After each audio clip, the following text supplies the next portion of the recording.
So let's dive into a question that's been a source of fascination and, let's be honest, a lot of debate for a long, long time. How do we read the very first chapter of the Bible in a world that's also shaped by science? You know, the Genesis creation story is one of the most foundational texts in the world, period. But for a lot of people, it feels like it's on a collision course with modern discovery. And really, it all boils down to this, right? 6 days or billions of years. Did everything we see spring into existence in 6 literal 24-hour days, or did it unfold over the vast, deep time that modern science talks about? For Christians, how you answer this question, it isn't just about the past. It shapes pretty much your entire worldview.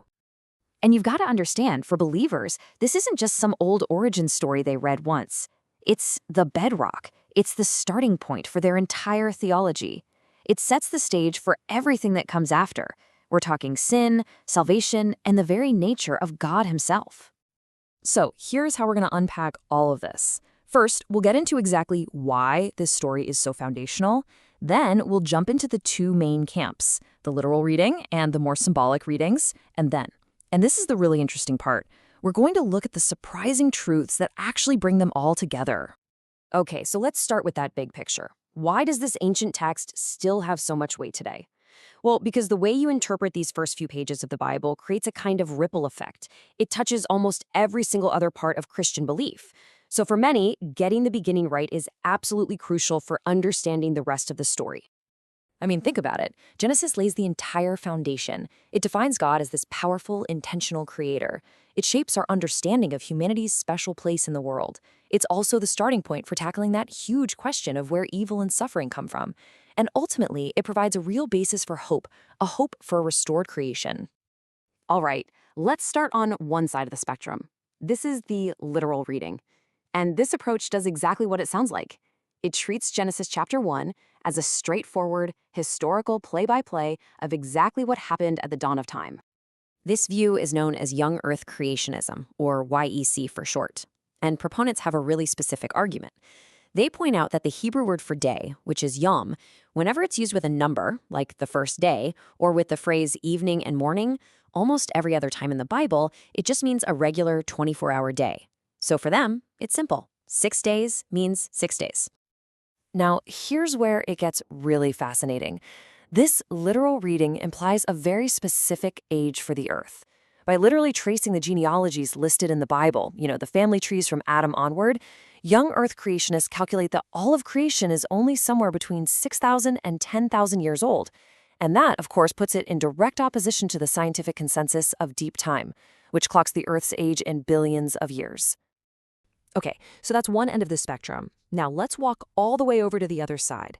Here, you'll find interpretations that read Genesis less like a science textbook and more like a theological masterpiece, a text designed to teach us deep truths about God, not necessarily to give us a strict scientific timeline. And there are a few main views over here.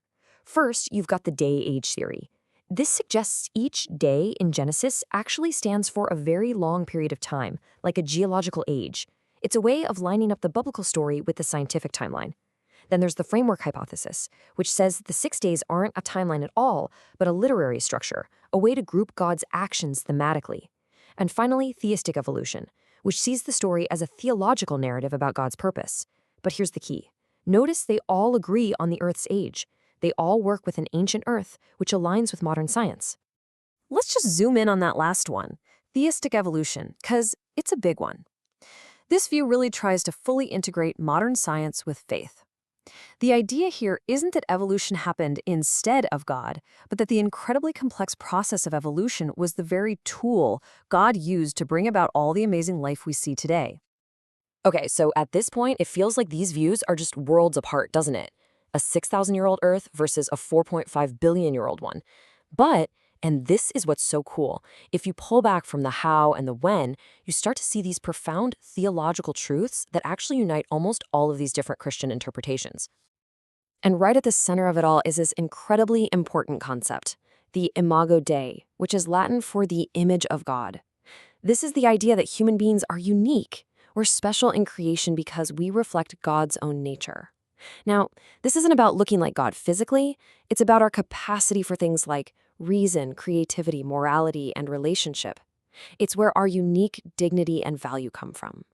So, whether someone believes the earth is young or old, they almost all stand on these core truths from Genesis: that a sovereign, purposeful God is the creator of everything, that what he made is fundamentally good, that humanity has this unique dignity as image bearers, that we have a job to be caretakers or stewards of this planet, and that the rhythm of work and rest, the Sabbath, is a divine gift. And this really gets to the heart of the whole thing. For Christians who are wrestling with this ancient text, the main debate is not really about if God created. It's about how he created. The absolute non-negotiable is the who and the why of creation. The how and the when, while totally fascinating to debate, are seen as secondary to that core theological claim: God is the creator. So that leaves us with one final thought to chew on. The creation story, however you choose to interpret it, is meant to be our foundation, to define our origins. So the real question it asks us is this: how does your view of where we all came from shape your understanding of why you are here today?